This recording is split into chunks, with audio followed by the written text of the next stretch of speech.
So sometimes I'm guilty of thinking too fast and dismissing ideas without putting enough thought into them. But, well, today's one of those days, so let me show you what's going on.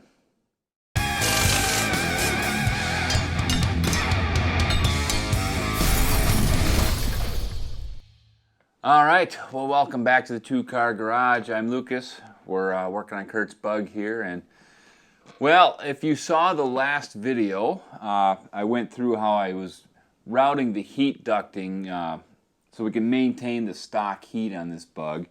And with the new airbags installed, the original heat ducts weren't going to work, so we used this fiberglass tube to be able to get things around. And you know, ultimately what I had come up with, I thought was going to work just fine. However, I asked for suggestions on the last video, and well, a viewer by the name of Mike threw out an idea. He said, why don't you try to put the hose through the big hole in the air ride bracket? And well, honestly, the reason I did think about it, was simply because the hole is too small. I'll bring you up close here and show you what's going on. But basically, I did measure the hole, and the diameter of that hole was 1 3/8 of an inch. And the silicone tubing I'm using has a ID of over 2.5 inches. And that means the OD of the tube is even bigger. Now, this tube's not going to fit, so I figured it's not going to go through there. So in all of like 5 minutes, I looked at it, thought about it, moved on, and figured what I was doing was going to be the best for this situation. Well, after Mike threw out that idea, I thought, you know, I wonder if I can make that work. So I did, and well, here's what we ended up doing. Come on up, take a look. I'll show you what's going on. All right, here we go. So I've got the chassis out from under the car just so we can see things a little better, and also so I could do the modifications I ended up doing to this. And if you look right down here, you can see the hole in the bracket. That is what Mike mentioned, should you run the tube through that. But again, the tube diameter here is larger than 2.5 inches on the outside, and this hole was only 2 3/8. So there was no way I was going to get that hose to pass through there. Well, after I thought about it for a little bit, I thought, well, why does the tube have to pass through that? Why can't I have another tube on the bracket? So here's what I did. I simply opened this hole up to match the OD of this exhaust tubing that we're using for all of our other connection points. And I opened it up to the point where it will actually fit through the bracket here. Let me slide this in. And just like that, I have now a duct to allow this piece to connect to and send it through this bracket. So take a look at this. If I take my flexible duct here, I can hook that up to that little tube that's in this bracket now, and then I can bring this up and I can hook that on my heater box. And just like that, I now have a way through this bracket. Now this tube, this excess cutoff I have right here, this is a little too short. I do need a longer piece because I really want this to come out a little further this way just to make sure it stays away from the axle. But you at least can get the idea of what's going on here. If I drop the camera down just a little bit here, you can see from this angle that we still have plenty of clearance between the axle and this duct work, so I'm not worried about it contacting there.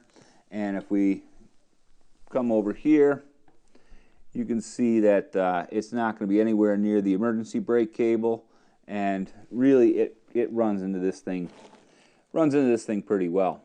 Now if we look at this from the front side here, I'm going to go ahead and pull this piece off of the back here, and now this guy will still slide between this bracket and the airbag, and let's see if I can blindly get this connected from underneath. There we go.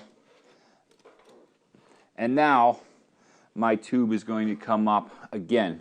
I got plenty of room between the tube and the airbag, and it's going to stick up, and this is where it's going to connect to my duct that's in the body. And so that's our new method here. And realistically, let me pull this back off. It's going to be much safer, right? It's now above the bottom of the frame horn here, and it's kind of tucked up in a way, and really was a pretty simple method. So now you can see that with just essentially a pretty simple change, we were able to redirect things into what I imagine is going to be a safer method for routing this ducting. I think when I get around to insulating the tube, I mentioned I'm going to be wrapping it in some heat shield blanket. It'll probably be a little bit easier because now I just have essentially a couple of straight shots instead of all the bends and curves I initially had. And again, it's just going to be a lot cleaner. Now what I'll end up doing here is these tubes passing through the brackets will be welded in. I'm really just going to stitch, probably 4 places around the outside just to hold that in place. And then once everything's painted, it's going to look like it belongs there. Now I'm not going to weld it in right now. I'm going to wait till I get the transmission back out and I can get this up in the air just to make it a little easier to get access to welding, as well as allow me to get things cleaned up and make sure I can get a good clean job. Now it was also suggested in the comments, and I'm sorry I can't remember who made the suggestion, to use like an electric heater.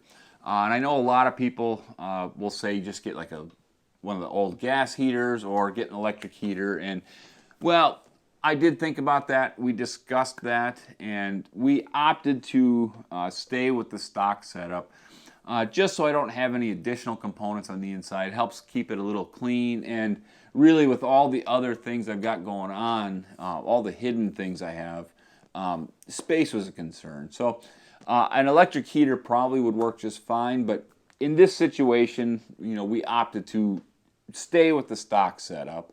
And at the same time, I kind of took it on as a challenge. I wanted to make sure I could actually do this if I really wanted to. And, well, I think I've accomplished that.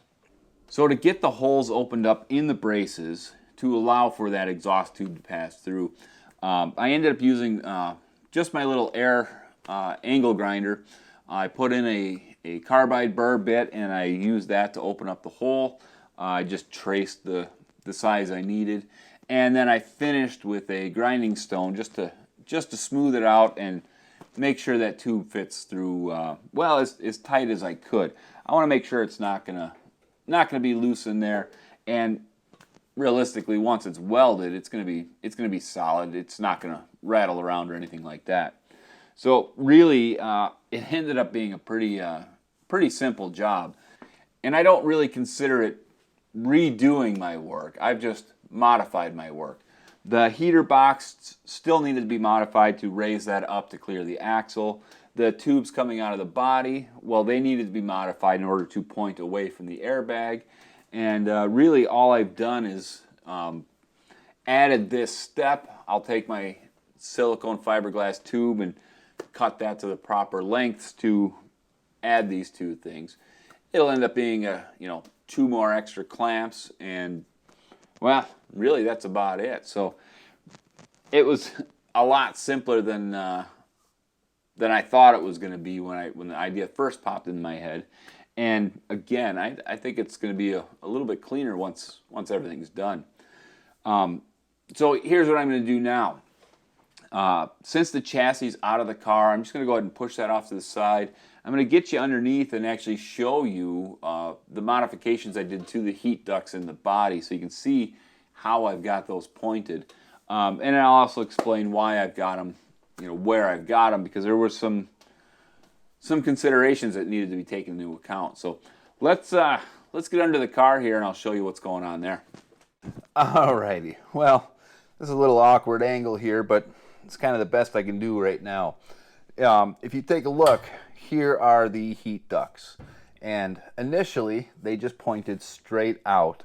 And again, the bracketry was right here, and there was no way to connect anything to it. So what we've done here, if you look at these tubes, this is that 2.5-inch exhaust. We just simply trimmed the heat duct and the tube at an angle, and then I've got them welded in here, so now you can see them pointing, you know, kind of downhill and towards the back of the car.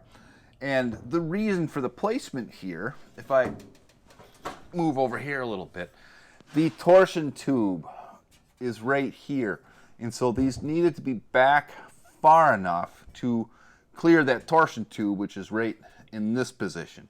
I couldn't make them any shorter because I would have run into that. I looked at trying to bring the tube up above this, but again, there's just no space between the torsion housing and the body. I did not want to cut into the body because that would encroach on all of my interior and, you know, really the back seat. So this ended up being, you know, I think the best option. So all in all, it wasn't too difficult, but there was definitely some work. The hardest part being where the tube is attached up close to the body here was actually really difficult to get the welder in there. So, you know, with the torsion housing being where it was, with the body overhang being where it is, this really ended up being probably the only spot I could put it.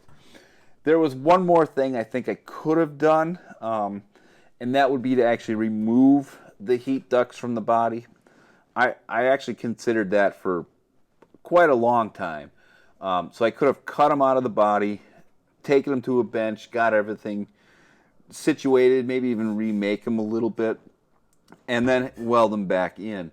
But the way that Volkswagen has them installed here, I really didn't want to mess with that, and you know, actually I think probably would have created more work. So is this the best way to do it?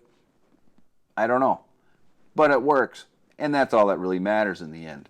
All right, well, let me move the camera off to the side here and kind of show you, you know, a different angle of what's going on with this tube, and you know, just give you a little better idea. And then, you know, I think that'll probably about do it for today. All right, here's kind of a side angle shot, and you can see where again, this tube is coming, you know, pointing straight this way, and then here's our angle. It's not really the best shot, but it's right now kind of the best I can do with the camera. But at least now you kind of get a sense. So, you know, we've got the tube welded around all the way around here, and you know, you can see now kind of the angle that it's pointing downhill, and you know, pointing back towards the rear of the car just a little bit, just to get it to go down and around the airbag, which, you know, sits right here. So that's our tubing in the body, and you know, again, everything's nice and solid. Still using the original ductwork here, and you know, at this point, I'm pretty happy with how things turned out. Well, and there you have it. So this is what we'll call it version 2.0 of the heat ducting. Again, allowing me to use the stock heater boxes and rerouting it now through the air ride bracket and then up into the bodies. Pretty simple change, but in the end, I think it's going to be a whole lot better than what I had initially put together. So, you know, again, I'm throwing out a thanks to Mike for the suggestion of running it through the hole, and well, really making me critically think about how this could be done. And now I think I've got a pretty solid setup. So I'm still able to use the same ductwork that I purchased. Realistically, it's basically the same routing. It just raises it up and hopefully makes it a little more protected and you know, a little more secure. So that's what we ended up with. Now I'm working on the next videos right now. I mentioned we still have to modify the driver's side heater box to get that raised up to clear the axle tube. So that'll be the next thing that I get done. So that'll be the video that'll probably come out sometime next week. After that, while the chassis is still out from under the car, the ductwork in the body needs to be modified as well, because the original heat tubes where they connect to the heater channels, well, it doesn't fit anymore. The new heater channels that we put in there, the ductwork that goes up to the front of the car for the defrosters, well, it's wrong. Angle's wrong, shape is wrong, and well, frankly, there's no chance of me fitting the original ducts in there without some modification. So once I get this heat box taken care of and I can push this off to the side, then I'll jump inside and I'll get the new heater channels modified to accept the original ductwork. And then that should take care of all of our heat concerns. So that's it. That's what I got for today. I hope it made sense. I hope you got something out of it. And you know, if you have another suggestion, if there's something again you think I could have done better, shoot that in the comment section here and let me know, because honestly, sometimes I just overlook things because I'm trying to get too much done in a short amount of time. So let me know what you think, and that's that. So really, until the next one, I'll see you around.